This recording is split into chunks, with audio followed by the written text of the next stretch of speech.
여러분 질문으로 좀 시작을 할게요. 여러분 삶 가운데서 가장 중요한 것이 무엇인가라고 물은다면 여러분 어떻게 대답할까요? 한번 스스로 생각해 보세요. 누군가 여러분에게 와서 여러분의 삶 가운데서 가장 중요한 것, 그거를 다른 말로 말하면 내 삶 가운데서 가장 가치 있는 일이 무엇이 있는가라는 질문이에요. 자, 여기 우리 이름교회에서 한 번도 제가 이렇게 예배 때 안 물어봤나? 예전 교회에서 많이 물어봤는데 한번 여러분 생각해 보세요. 한 두 명에만 물어볼게요. 자, 누가 걸릴지 모르니 나의 인생에서 가장 중요한 것, 그리고 가장 내가 가치 있다라고 생각하는 것, 그게 무엇이 있을까요?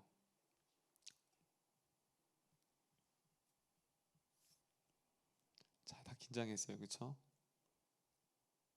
네, 안 물어볼게요. 네, 이런 표정 보니까 네, 물어보면은 네, 힘들 것 같아요. 자, 솔지, 그래, 솔지 눈 안 하려고 했는데 딱 눈을 감아서 자, 자 물어볼게요. 그냥 편하게 그냥 솔지에게 가장 중요한 것, 내 인생에서 음, 뭐라고? 어? 아, 하나님이라고. 박수 세 번 시작. 네, 이거 또 이렇게 너무 이렇게 교육된 네네 물론 하나님이겠죠. 여러분 알 수 있어요. 대부분 모르거든요. 자신이 무엇을 가장 가치 있게 생각하고 자신이 무엇을 가장 중요하게 생각하는 잘 몰라요. 그래서 여러분 이 질문에 답하면 돼요. 여러분을 움직이게 하는 힘이 무엇인가? 여러분들을 살아가게 하는 힘, 여러분을 움직이게 하는 그 힘이 무엇인가를 보면 여러분들이 가장 인생에서 가장 중요한 것이 무엇인가를 아는 거예요. 반대로 아직 그것이 없다면 이 청년의 때는 그걸 찾아가는 거예요. 내가 낙심하고 힘들 때 이것이 있으면 나를 살아가게 하고 나를 움직이게 하는 힘이 있는 거예요. 그게 삶의 원동력인 거죠.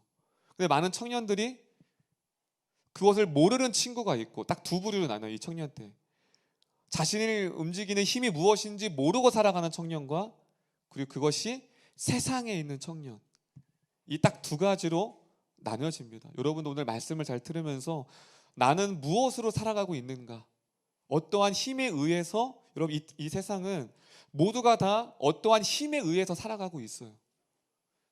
여러분도 마찬가지예요. 여러분도 한 주간에도 여러분들을 살아가게 하는 그 어떠한 것 때문에 살아간 거죠.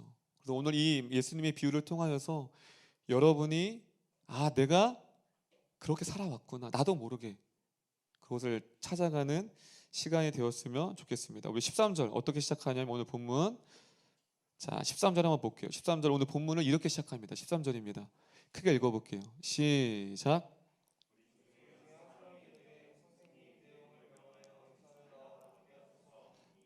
자, 여기서 보면 무리 중에 누가 나와요?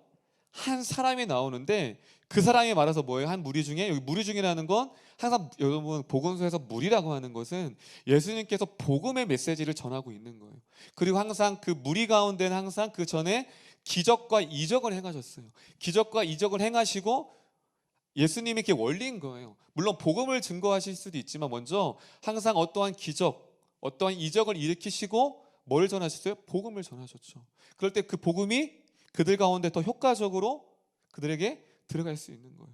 지금 그 무리 중에 예수님 복음을 기적도 경험하고 앞에 모든 기적들을 경험하고 이제 하나님의 말씀을 듣는데 그 무리 중에 갑자기 한 사람이 뛰쳐나오는 거예요. 예배 가운데 누가 목사님 하면서 하는 것처럼. 질문이 뭐래요? 형을 명하여 유산을 나와 나누게 하소서 하니. 자, 이 질문에 대한 예수님의 답. 여러분 예수님은 그 질문하는 많은 사람들의 무리들의 그 원의를 아셨죠. 왜 이 청년이, 왜 이 사람이, 왜 갑자기 이 유산을 나에게 넘겨달라고 하는지를 아셨죠. 그에 대한 답이 15절에 있어요. 자, 15절. 자, 우리 15절 크게 한번 읽어볼게요. 예수님은 그 무리들 중에 질문하였던 그 한 사람에 대해 이렇게 얘기합니다. 15절입니다. 시작.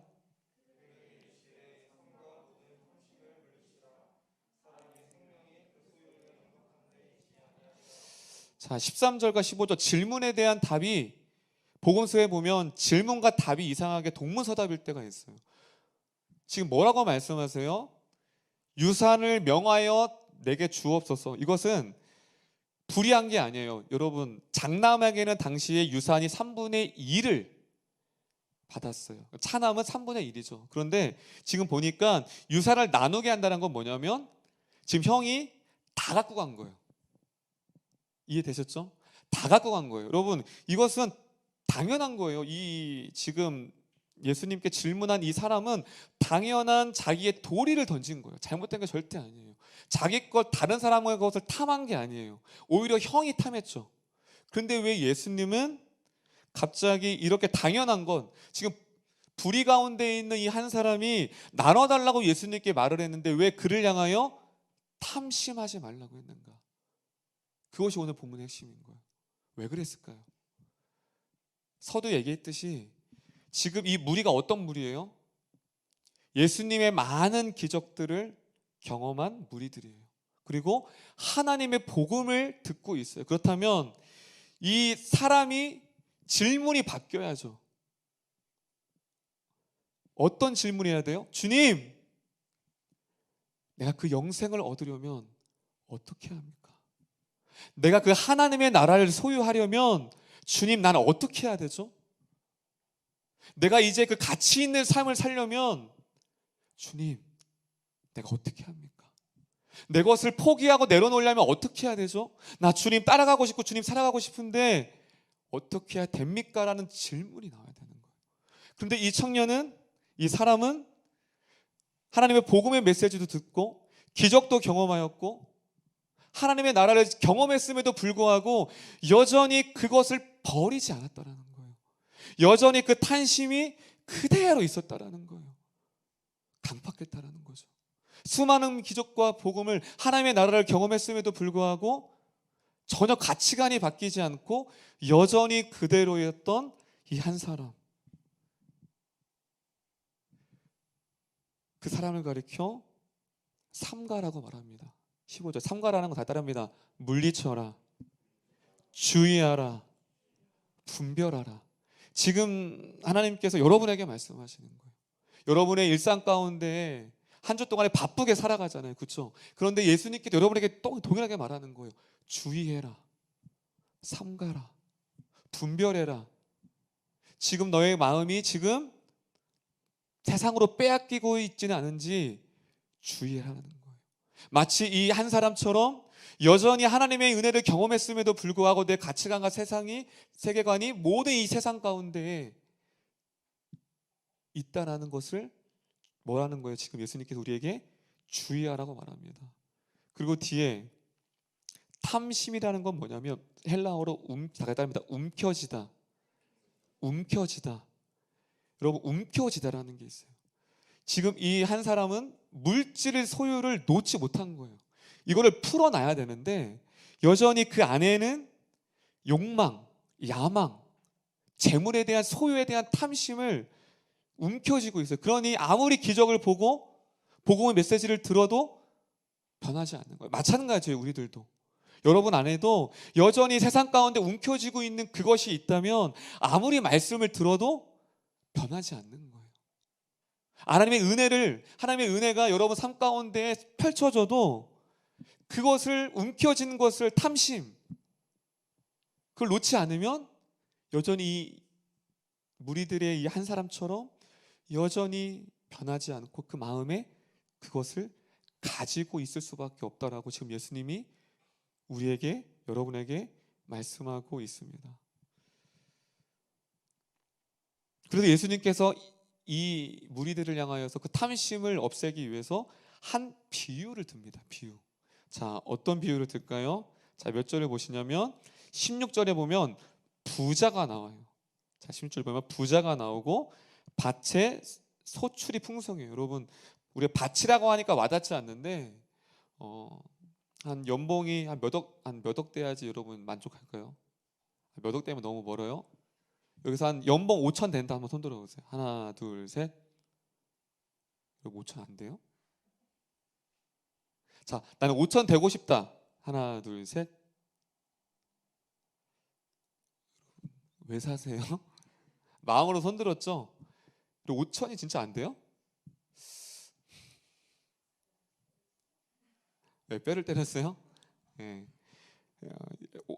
5천 해야지. 1억, 2억 하면 우리가 와닿지 않으니까. 연봉이 5천이 있어요. 그리고 통장에는 아무리 체크카드를 써도 더 현대를 가서 긁어도 옷을 사도 끊이지 않는 통장에 잔액이 있어요. 할렐루야.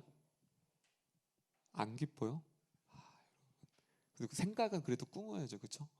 지금 이 부자를 지금 그렇게 예수님께서 비유하는 거예요. 이 부자가 있다. 그때 들었을 때 여긴 다 무리들은 서민들이거든요. 얼마나 부러워했을까요? 나 그 부자처럼 하루만 살아봤으면 좋겠다. 소출이 풍성하대요. 그리고 지금 17절에 보니까 근데 그 풍성한 사람이 이렇게 고민합니다. 17절 볼게요. 그렇게 아무것도 염려 없이, 여러분 우리는 그 물질에 아무런 염려와 고민 없이 살아가지 못해서 그 기쁨과 행복을 모르겠죠. 근데 이 부자는 아무런 고민이 없는 거예요. 무엇을 먹을지, 무엇을 입을지, 미래에 대한 아무런 고민이 없는 거예요. 행복할 것 같잖아요. 그렇죠? 그런데 17절에 예수님이 이렇게 비유합니다. 17절 읽어볼게요. 17절입니다. 시작.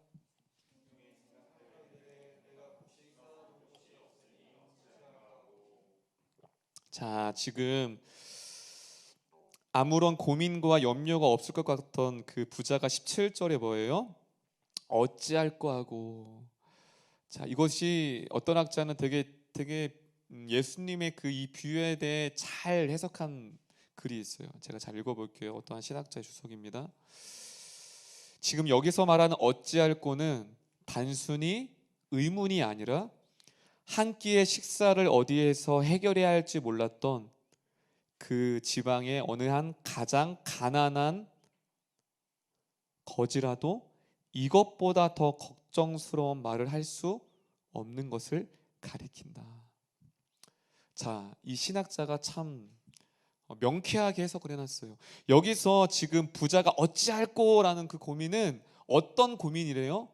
그 한 지방의 거지가 한 끼를 먹을 수 없어서 어떻게 오늘 한 끼를 배부리 먹을까라는 그 고민보다 더 큰 근심, 더 큰 고민, 더 큰 번뇌에 빠졌다고 말을 하고 있습니다. 여러분이 왜 불행한지, 왜 지금 나는 진짜 행복합니다. 한번 손 들어보세요. 솔직하게. 난 행복합니다. 하나, 둘, 셋. 자, 한 명.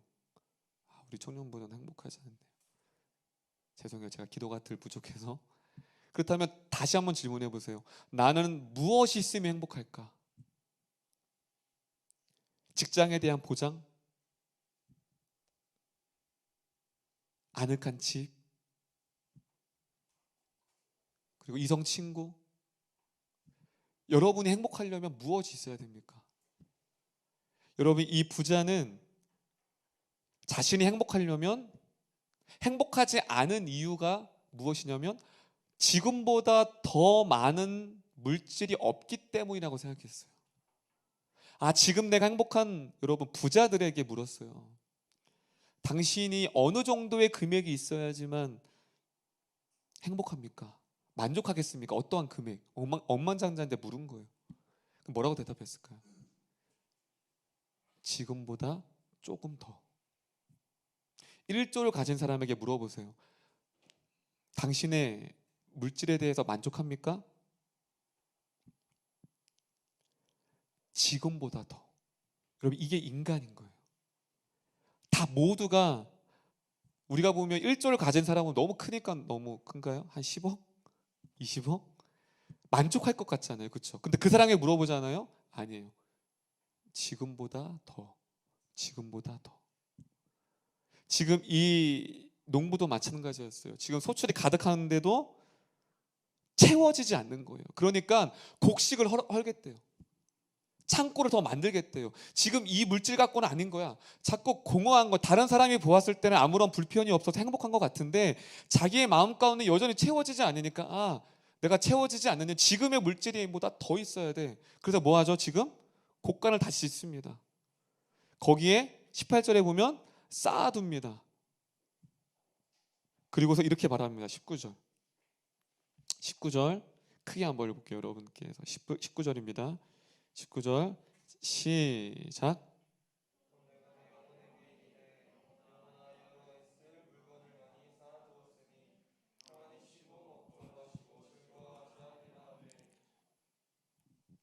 자, 그렇게 영혼의 만족이 없던 그는 곡간을 새로 짚고 더 많이 18절에 쌓아두면, 지금보다 더 많은 것을 내가 가지면 이제 쉬고 먹고 마시고 즐거워할 수 있다. 여러분, 이 19절이 이 시대를 살아가는 모든 젊은이들의 로망이에요. 쓰고 써도 메마르지 않는, 내가 누리고 싶은 것들, 내가 캠핑 가고 내가 여가를 즐기고, 그렇게 되면 즐거워할 줄 알아요. 그것이 행복할 것 같아요.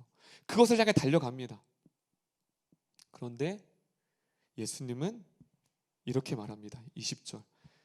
그러한 로망을 꿈꾸는 우리들에게 이 비유를 통하여 예수님이 진짜 하고 싶은 말은 20절, 21절에 있어요. 자, 20절 읽어볼게요. 어떻게 말씀하시냐면 시작.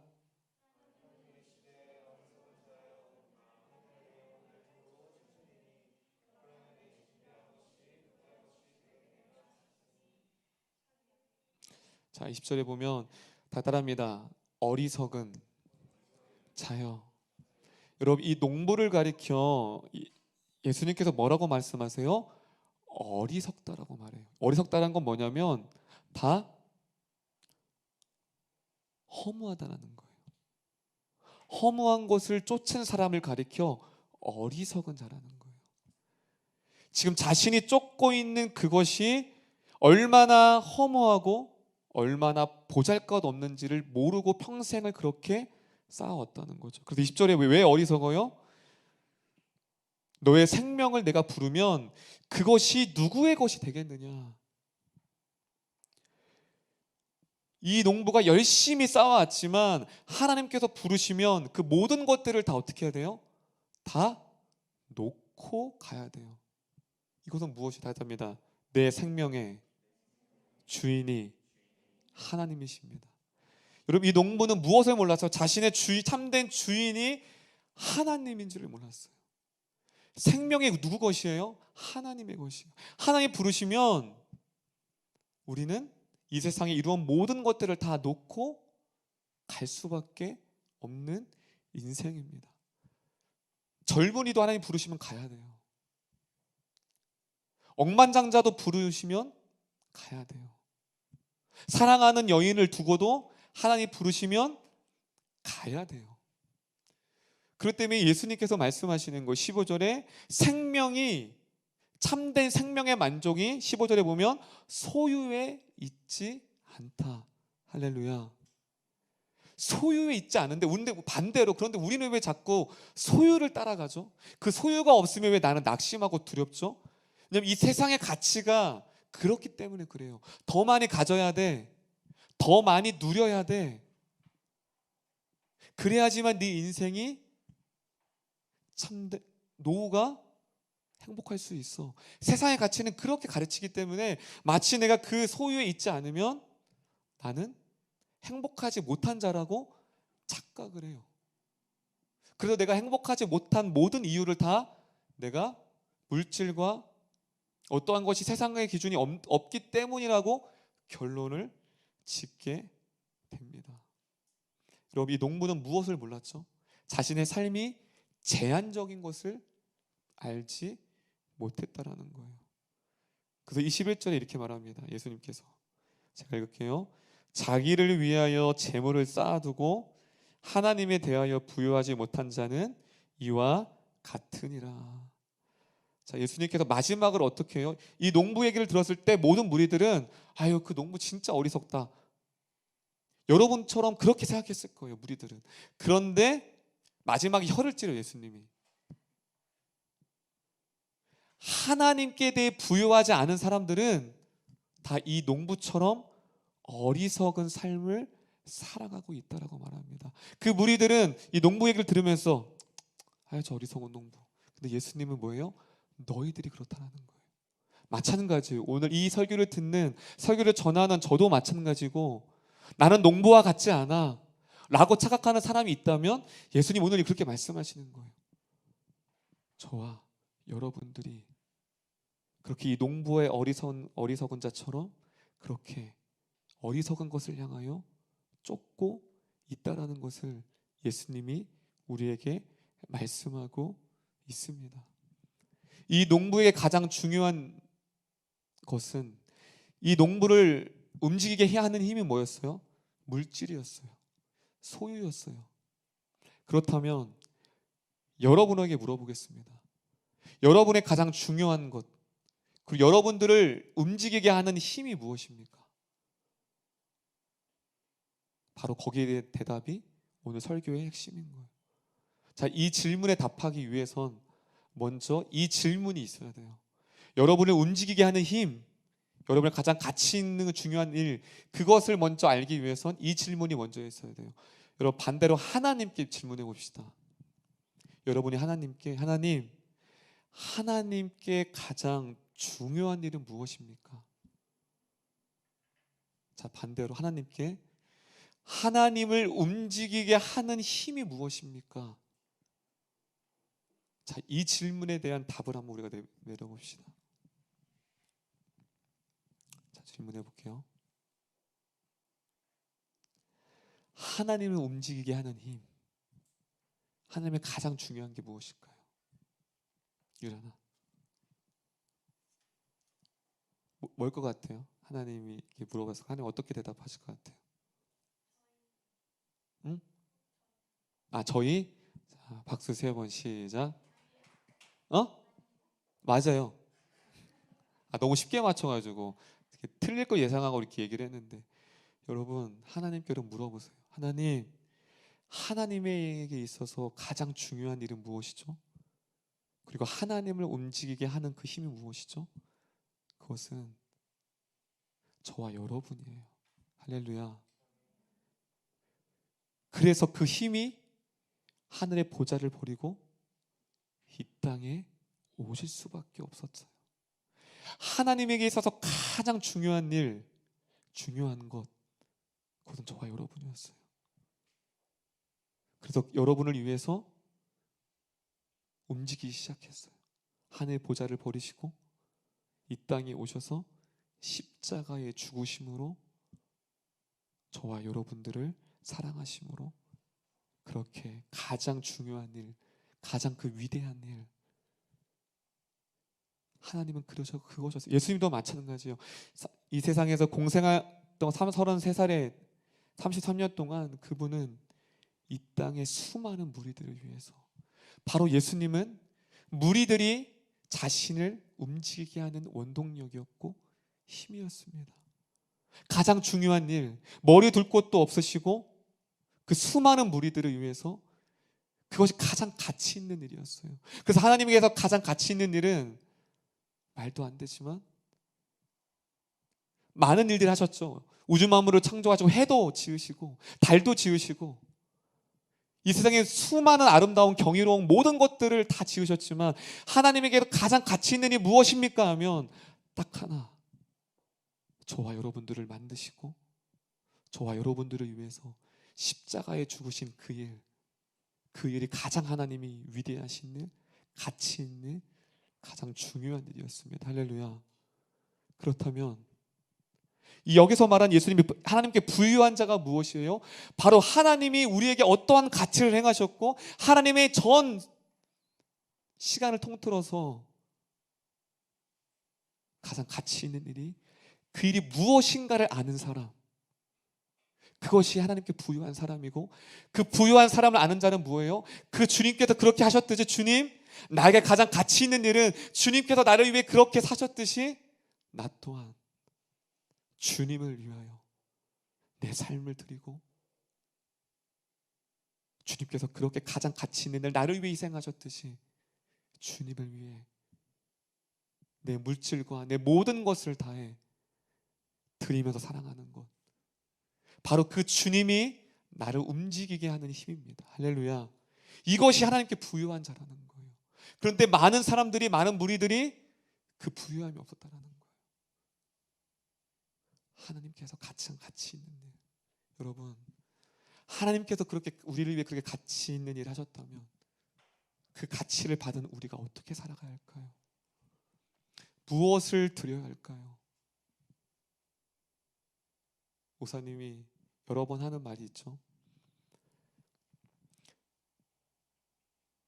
내 젊음을 드리겠습니다라는 그 고백을 30대 중반부터 못했어요. 억울했어요, 되게. 중년을 드린다. 물론 중년도 드려야죠. 하지만 그 고백을 하고 싶은데 못하는 이 젊음, 이 열정, 이 에너지, 나이가 드니까요 힘들어요. 육체적으로 한계가 있어요. 제가 여러분 나이 때 정말 많이 하나님 이 젊음을 하나님께 아낌없이 드리겠습니다. 녹슬어서 달아지는 못이 아니라 달아서. 여러분, 못이 녹슬면 안 되잖아요. 달아서. 주기철 목사님이 하신 말씀이에요. 순교하시기 전에 내가 녹슬지 않기를 원합니다. 녹슨 못이 아닌 주님을 위해 평생 드려도 달아진 못. 마찬가지예요. 여러분, 이 청년의 때, 여러분, 이 젊음을 여러분 어디에 쏟고 있습니까? 어떤 가치에 두고 있습니까? 지금 목사님이 3주에 걸쳐서 가치관에 대해서 말씀하고 있어요. 2주 전에는 사사기의 말씀을 통해 존재인가 소유인가. 우리는 자꾸 존재로 살아가려고 해요. 아니, 반대입니다. 소유로 살아가려고 해요. 그 소유로 나의 정체성을, 나의 존재감을 확인하려고 해요. 아니에요. 지난주는 우연히 밭에 감추인 보화를 발견한 한 농부를 발견했죠. 근데 그 농부는 그 가치를 알아서 자신의 모든 소유를 다 팔아 아깝지 않았어요. 왜냐하면 그 보화의 가치를 알았기 때문에. 그것이 천국의 가치죠. 자, 오늘 말씀은 무엇일까요? 한 농부, 자기의 생명의 평안함과 행복이, 만족이 세상 가운데 있는 줄 알았어요. 물질 가운데 있어요. 근데 행복하지 않았죠. 하나님께 부유하지 못한 자, 하나님이 자신에게 어떠한 일을 행하셨고 그 가치를 모르는 자는 바로 이와 같다고 말합니다. 여러분의 첫 번째 질문을 다시 여러분에게 던지겠습니다. 여러분에게서 인생에서 가장 중요한 가치는 무엇이고 여러분을 지배하는 것이 무엇이어야 합니까? 그 두 번째 질문, 나는 행복한가? 근데 그 행복은 다른 것에 있지 않다라는 거예요. 그 부유함을 알지 못하고 있는 삶은 절대로 행복하지 않습니다. 아직 내가 그 부유함을 알지 못하구나. 오늘 이제 다다음 주면 고난주간이 시작돼요. 그 가치를 알아가는 거예요, 여러분. 여러분, 가치를 알면 아깝지 않습니다. 하나님은 여러분들의 가치를 아셨어요. 할렐루야. 예수님과 맞바꿀 정도로 그렇게 가치를 하셨어요. 그래서 예수님은 아깝지 않으셨어요. 십자가에 죽으시면서 그 예수님의 피를 한 번도 예수님은 후회하신 적이 없고 아까워하지 않았어요. 왜냐하면 너무 가치 있는 거예요. 여러분을 위해 죽은 그것이 하나님에게 이제까지 행하신 모든 역사 가운데 가장 보람되고 가장 가치 있다 말씀하십니다. 할렐루야. 그렇다면 우리는 어떻게 될까요? 그렇다면 내 삶의 가치는 어디다 부여할까요? 그 십자가의 사랑을 잊으면 가치를 잃어버리게 돼요. 그 순간 그 십자가의 은혜를 망각하게 되면 이 농부처럼 그렇게 헛된 삶을 살아갈 수밖에 없다는 것입니다. 할렐루야. 여러분, 선포했으면 좋겠어요. 나는 무엇을 가장 중요하게 여기면서 살아가고 있는가? 나는 어떠한 가치를 향해 달려가고 있고 나를 지배하고 내 삶을 움직이게 하는 힘이 무엇인가?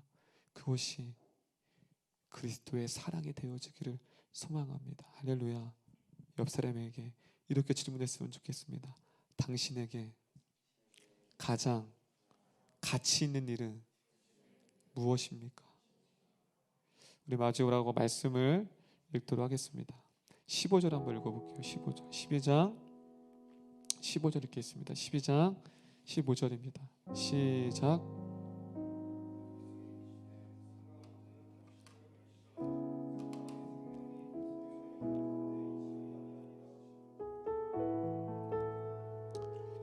여러분, 이 무리들을 이 말을 들었을 때 어떻게 됐을까요? 찔렸을 거예요. 왜냐하면 예수님을 따라다녔거든요. 그런데 항상 무리들 가운데 누가 있죠? 제자들이 있었어요. 여러분, 제자들. 항상 예수님의 포커스에는 1차는 제자들이에요. 그 다음이 무리예요. 지금 이 말씀은 누구를 향한 거예요? 제자들.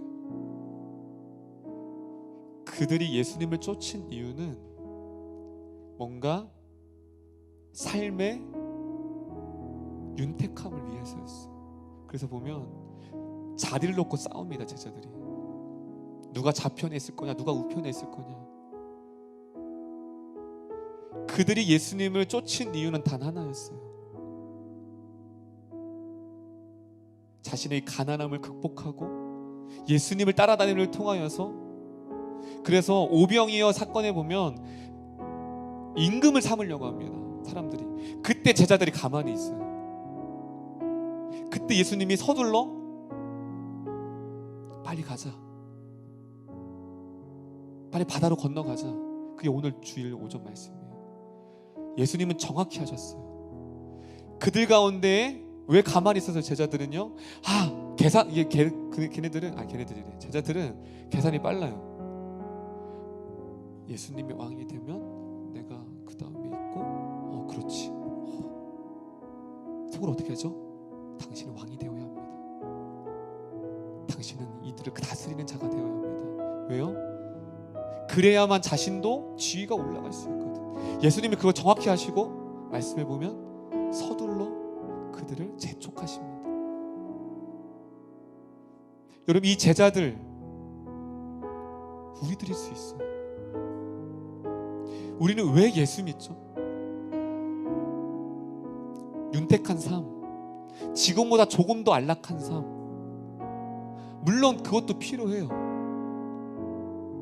그런데 그게 주가 된다는 거예요.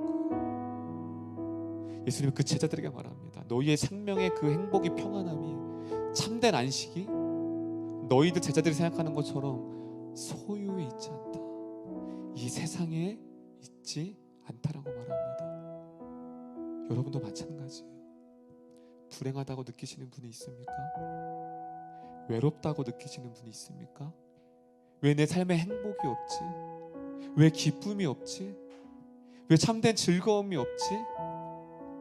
그것은 어찌 보면 이 농부처럼 더 많은 것을 가져도 여전히 근심하고 걱정하고 공허하는 농부와 같을 수 있다라는 거예요. 잠시 멈춰두고 내가 왜 지금 공부를 하고 있지? 내가 왜 직장을 다녀야 하지? 내가 왜 결혼을 했지? 내가 왜 자녀를 낳아야 되지? 잠시 여러분이 하고 있는 모든 것들을 잠시 멈춰두고 생각했으면 좋겠어요. 무엇을 위해? 사도 바울이 말합니다. 달달합니다. 너희는 먹든지 마시든지 하나님의 영광을 위하여 하라. 할렐루야. 바로 그것이 하나님께 부요한 자, 주님께서 나에게 가장 가치 있는 일을 깨닫고 은혜를 경험한 자가, 그렇게 주님이 그렇게 하셨듯이 나도 그 주님을 위해 그렇게 드리는 삶이 가장 우리의 생명의 행복과 기쁨과 즐거움을 주신다고 말하고 있습니다. 그래서 이 청년의 때의 여정, 그것을 향해 조금씩 달려가는 우리 모든 청년부가 되셨으면 좋겠습니다.